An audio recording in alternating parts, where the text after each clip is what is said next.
Hello everyone, ఈ వీడియోలో గుమ్మడికాయ దప్పలం ఎలా చేయాలో చూపిస్తానండి.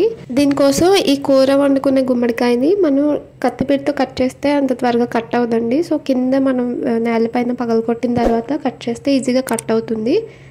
అన్ని కూరగాయలు ముక్కలు కోసేసుకున్న తర్వాత 1 లీటర్ వాటర్లో మనకి కావాల్సిన కూరగాయలన్నీ వేసుకొని ఇలా మరిగించుకోవాలండి. ఇందులో నేను వంకాయ ముక్కలు, మునక్కాయ ముక్కలు, ఇంకా గుమ్మడికాయ ముక్కలు, టమాటో, ఉల్లిపాయలు, పచ్చిమిర్చి ఇవన్నీ వేసి మరిగిస్తున్నాను. 1 లీటర్ వాటర్కి తీసుకున్నాను.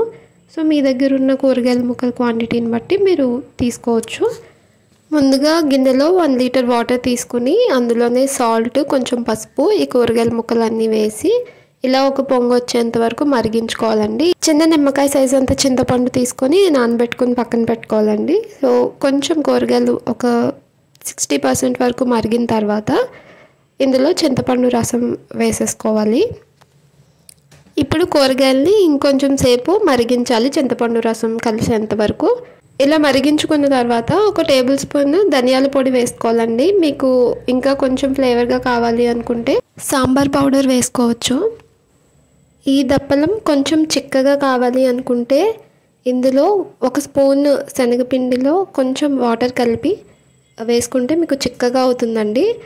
లేదు మాకు గ్యాస్ట్రిక్ ప్రాబ్లమ్స్ అవి ఉన్నాయి అనుకుంటే అవాయిడ్ చేయొచ్చు. చిక్కగా అవ్వడానికి బియ్యం పిండి కూడా కొంచెం వాటర్లో కలిపి వేస్తే చిక్కగా అవుతుంది. నేను లాస్ట్లో కొంచెం బెల్లం వేసానండి, చిన్న బెల్లం ముక్క. ఇప్పుడు మొత్తం అంతా మరిగిపోయిన తర్వాత మనం ఇలా పోపు పెట్టేసుకోవడమే. పోపులోకి కొంచెం ఆయిల్ వేసుకొని జీలకర్ర, ఆవాలు, ఎండుమిర్చి, కరివేపాకు, కొంచెం ఇంగువ వేసుకుంటే సరిపోతుందండి.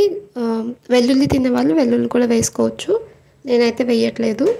ఈ దప్పలంలో మనం ఎలాంటి పప్పు వేసి చేయట్లేదండి, ఓన్లీ కూరగాయల ముక్కలతోనే చేసుకుంటున్నాము. చిక్కదనం కోసం కావాలంటే కొంచెం బియ్యం పిండి కానీ శనగపిండి కానీ కలుపుకోవచ్చు.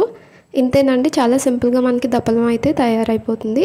ఇది ఓన్లీ గుమ్మడికాయ ముక్కలతో కూడా చేసుకోవచ్చు. ఇక్కడ నేను అన్ని వెజిటబుల్స్ మిక్స్ చేసి చేశాను, ఇలా కూడా చేసుకోవచ్చు. ఇది అన్నంలో తినేటప్పుడు ముద్దపప్పు కలుపుకొని తింటే చాలా టేస్ట్గా ఉంటుందండి.